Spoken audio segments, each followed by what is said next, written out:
Greetings, Rebel fans. My name is Jason Kelly. This is the Let's Run podcast. I want to welcome you all to the show today. This is a pregame show for the Runnin' Rebels going up to the Reno University, the University of Reno, to take on the Wolfpack. The game tips off in just about 50 minutes. We're about 20 minutes away from Utah State and New Mexico, the battle for first place, taking place in Logan tonight. We're about 30 minutes away, 20 minutes away from that tipping off. So I wanted to get this preview up just so some people had some stuff to look at and watch pregame kind of as we wind down and get ready to take on our arch nemesis, the Reno University Wolfpack.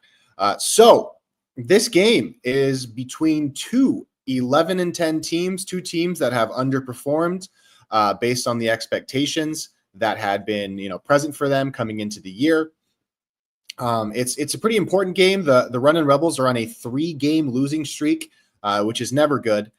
Kevin Kruger is certainly struggling right now, and there's a bit of a frustration with the fan base. But because it's Reno, there's going to be a level of excitement for this game, maybe that we're not, maybe that we haven't had for the last couple of games. The Rebels are in their second game on the road. The Rebels have not had their bye week yet in the Mountain West, so they're probably starting to get a little tired at this point, playing a lot of games, in short succession. But let's jump into this matchup. Reno has dipped. They were a top 50 team in KenPom earlier in the season. Now they are all the way down to number 84. UNLV is chilling at 101. Pretty average. So the teams have the same record. Reno is coming off of, let's go into this. Reno is also on a 3-game losing streak. So these are three teams. These are two teams that are on 3-game losing streaks. All three of their last games have been pretty uncompetitive, honestly. They got smoked at Utah State. They lost at home in very non-competitive fashion to San Diego State. They lost a kind of a grinding but not very competitive game to Boise State in Boise. And now they get a chance at redemption for a home game against us, the Runnin' Rebels. Reno infamously started out their Mountain West play going 0-4, which was pretty disappointing considering they had some pretty good wins early on in the year. They beat Santa Clara, they beat VCU. And then when that Washington State game happened, Reno's season kind of started to really tank. They lost to Loyola Marymount, which is, I believe, a team that the Rebels lost to last year. And conference play has been an abject disaster for the Wolfpack.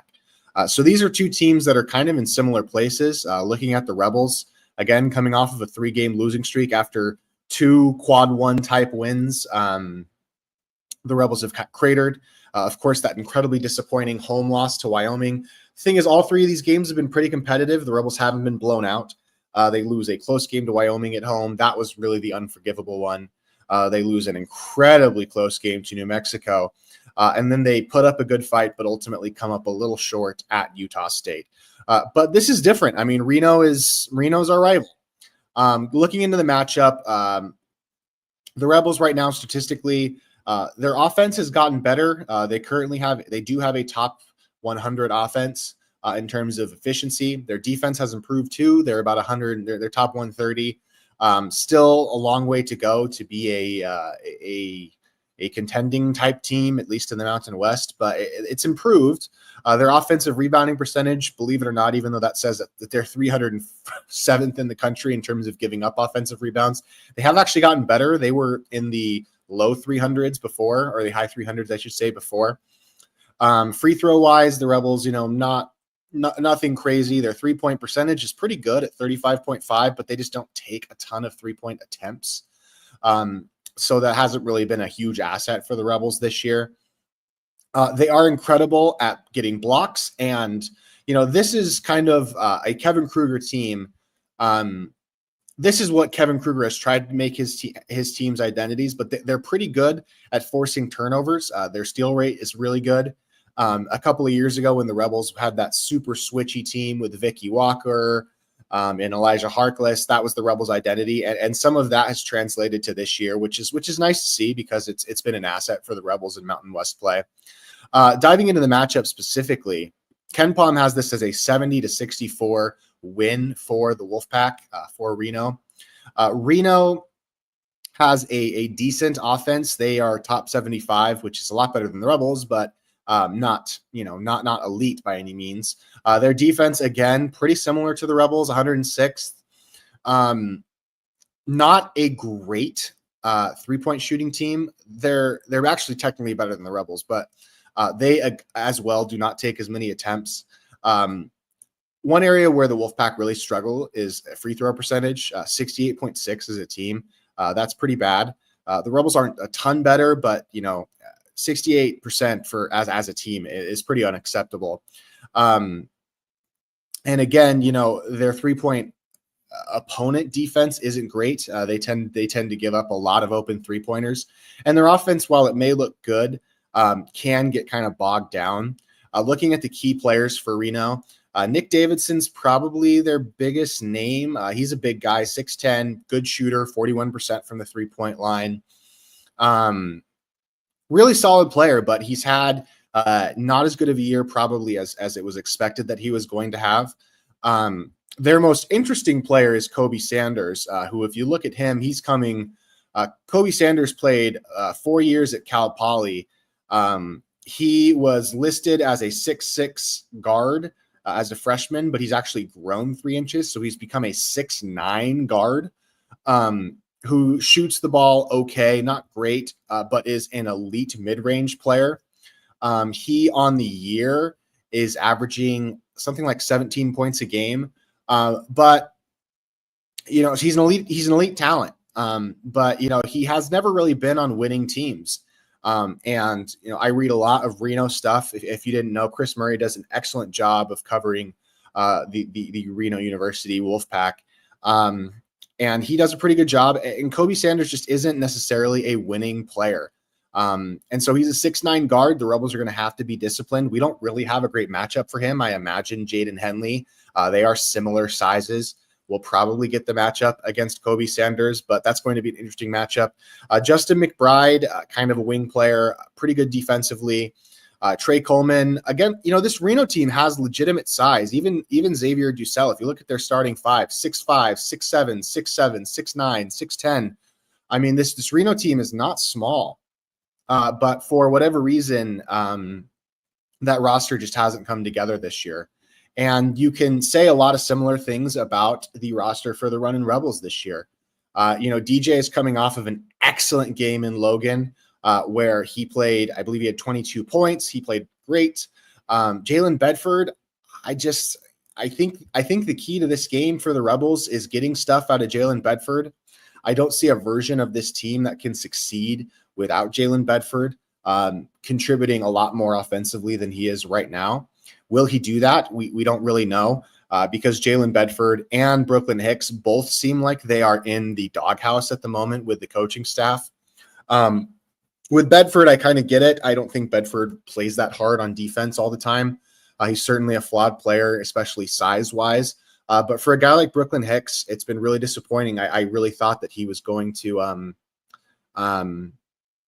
step up and contribute for the Rebels, but Brooklyn Hicks has been sidelined a ton. And I'm just really hoping that maybe tonight is his breakout game. I think he deserves heavy rotation minutes. I think if Julian Rishwain is not hitting threes, I think Brooklyn Hicks deserves some minutes on the perimeter. Reno Hater says, I don't know how much Bedford we are going to see tonight. Yeah, I wonder. And again, I'm not a sources person. I don't talk to people on the team. Not saying that I never have, but I'm not the kind of guy I'm not, my show's not the show you go to know what's going on inside the team. But just reading the tea leaves and looking at speculation, I wonder how the relationship is between Bedford and the staff right now.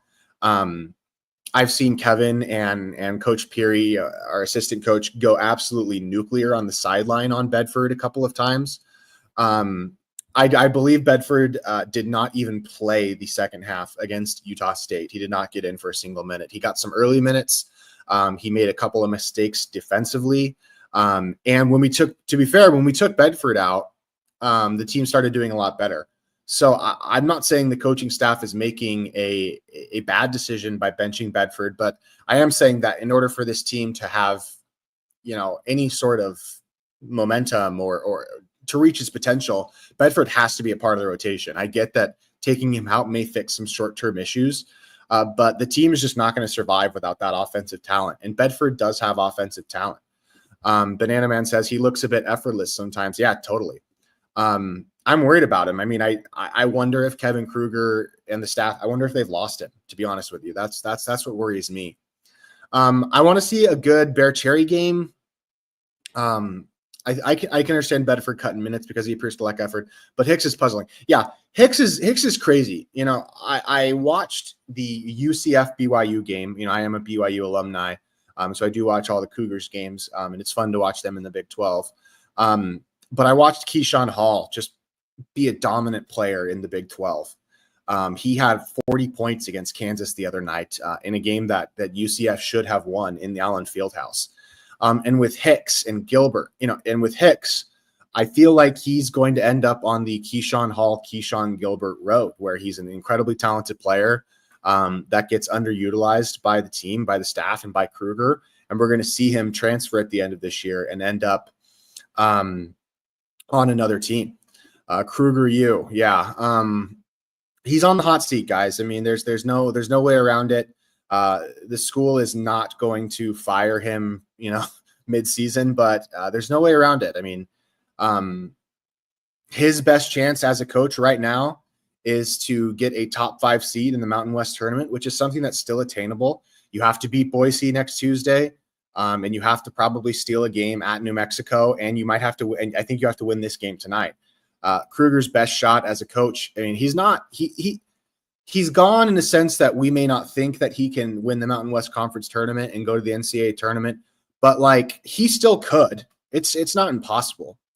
I don't think it's going to happen, but he could. So what does that look like for Kruger to, save his job? I think Bedford has to be a part of it. I think you have to get the most out of him. He's too talented. He's scored too many points in his college career. You have to win this game tonight. And Reno Hater says, for what it's worth, I think the players actually like Kevin. No person that has ever spent any amount of time with Kevin, I have met Kevin as well. Everybody likes him. Basically everybody likes him. You're saying, yeah, well, most of them. Obviously there are players. I do not think Keyshawn Hall, for example, likes Kevin Kruger. I'm gonna go out on a limb there and say that Keyshawn Hall does not. But yeah, Kevin Kruger is a likable guy. And if you want to know why he survived his second year, because I think there was a little bit of momentum to fire Kevin at the end of his second year after that team started out 11-0 and then finished 8-10 in the Mountain West. It's because, if you want to know why he's still the head coach, it's because he's a likable guy. He's a rebel. He's not an alumni. I don't think he ever went to school at UNLV, but he did play for UNLV. And he's a nice guy. He's really good. Yeah, Kevin's a great guy. Everyone likes him. What we don't like is losing so much. Absolutely. So, if Kevin wants to turn this season around and save his job, and, I actually, to be completely honest with you guys, the best scenario for UNLV basketball involves Kevin Kruger showing something that he hasn't shown to this point, and winning this game against Reno and shutting down Kobe Sanders and Bear Cherry getting back to his early season form, and UNLV shocking the world and winning the Mountain West Conference tournament. That result actually might be, and is the best possible outcome for UNLV. Unless you think that, we're going to hire a guy like Will Wade, which I don't think is going to happen. Kevin Kruger, stepping up and getting it done, that is the best outcome, because I don't think Kevin's going anywhere. Even if he makes the NCAA tournament, another school isn't going to come and hire him to be their head coach. Long-term stability in the program is good. I like the 2 recruits, Tyron Thomas and Mason Abedin, I think. Couple of Vegas kids. I'm not sure that the other guy is, but I know Mason is because he plays for Coronado here in town. That's the best outcome. So what does that look like tonight? It looks like a good Bear Cherry game. I think we're going to have to see, I'd like to see a double-double. I believe Bear Cherry only has 2 double-doubles on the year, and they were his first 2 games. I'd love to see him get, 15 points, 10 rebounds. For a guy his size and with his hands, he really should be able to get some boards. I'd like to see Bedford kind of step into some form here and really, lock in defensively so Kruger can keep him on the floor.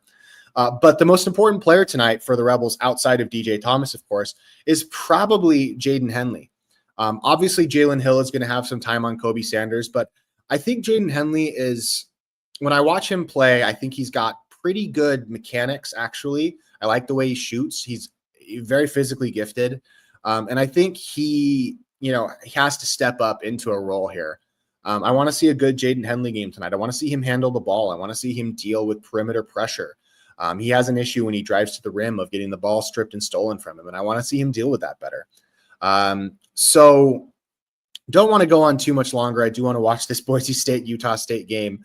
But Banana Man says we have a massive discipline and confidence issue. We need to be cool, calm, and collected, putting in the effort of a D1 team. Yeah, I think the biggest issue with Kevin Kruger's teams is that they don't always play confidently. They can look scared. Sometimes they play up, but it's not consistent. Henley is the player who actually exceeded my expectations this year. Yeah, I mean, Henley's been fine. If Henley was our 6th best player or our 5th best player, I think we'd be in an okay spot.